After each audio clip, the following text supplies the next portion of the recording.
నాని గారి నుంచి మీకు వచ్చిన బెస్ట్ కాంప్లిమెంట్ అండి? మామూలుగా షూట్ అయిపోయింది. లాస్ట్ ఆఫ్ ద షూట్ మన ర్యాపప్ వీడియో ఒకటి తీశారు. అయిపోయిన తర్వాత థ్యాంక్ యూ సార్, నాకు ఇది మంచి work, you so good Surya, you deserve it అనే ఒక మాట అన్నారు. I feel so good. So బయట ఇండస్ట్రీ నుంచి మీకు ఇండస్ట్రీలో ఇంకా ఎవరు క్లోజ్ పర్సన్స్ అంటే ఇన్ని ఇయర్స్ నుంచి ట్రావెల్ చేస్తున్నారు కదా, so me industry I mean happy అవ్వచ్చు, సాడ్ అవ్వచ్చు, వెంటనే షేర్ చేసుకోవాలి అంటే ఇండస్ట్రీలో మీ ఫ్రెండ్స్ అంటే ఎవరు చెప్తారు? నాకు ఇప్పుడు గుర్తొచ్చింది. ఇండస్ట్రీ నా friends Venky Kudumula was my roommate అంతకుముందు.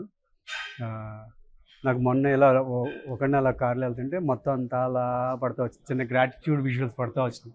నేను ఎవరెవరికి గ్రాటిట్యూడ్స్ ఉన్నాను అని పడతా వచ్చినప్పుడు ఫస్ట్ వెంకీ గుర్తొచ్చాడు. వెంకీకి ఫోన్ చేశారే, ఐ ఫీల్ సో గుడ్ రా, నువ్వు పలానా వాళ్ళు పరిచయం చేయడం వల్ల నాకు పోర్ట్ఫోలియో జనరేట్ అయింది, అటు నుంచి యాడ్ వచ్చింది, ఐ షేర్డ్ విత్ హిమ్. ఒకసారి నాకు నాకు యాక్చువల్గా సోలో డ్రైవింగ్లు ఇవన్నీ పెద్ద ఆ ఫ్యాంటసీ ఏం లేవు. బట్ మొన్న వేరే ఫంక్షన్కి వెళ్తూ ఒక్కడనే డ్రైవ్ చేసుకుంటూ వెళ్తుంటే తెలియకుండా ఒక చిన్న ఓవర్వెల్మింగ్ ఫీల్లో ఉన్నప్పుడు ఇవన్నీ పడతా వచ్చినాయి అన్నమాట. మన లైఫ్లో ఎవరెవరు నేను ఈ స్టేజ్లో ఉండడానికి కారణం వాళ్ళందరూ అలా వచ్చారు. వాళ్ళు ఫస్ట్ గుర్తొచ్చింది వెంకీ, అండ్ దెన్ కార్తిక్ అని చెప్పి ఇప్పుడు కన్నడ సినిమా హంబ్లే ప్రొడక్షన్స్లో శివన్నతో సినిమా చేస్తారు. తను ఇలా చాలామంది గుర్తొచ్చారండి. బట్ మోస్ట్లీ ఫస్ట్ వీళ్ళిద్దరు గుర్తొచ్చారు.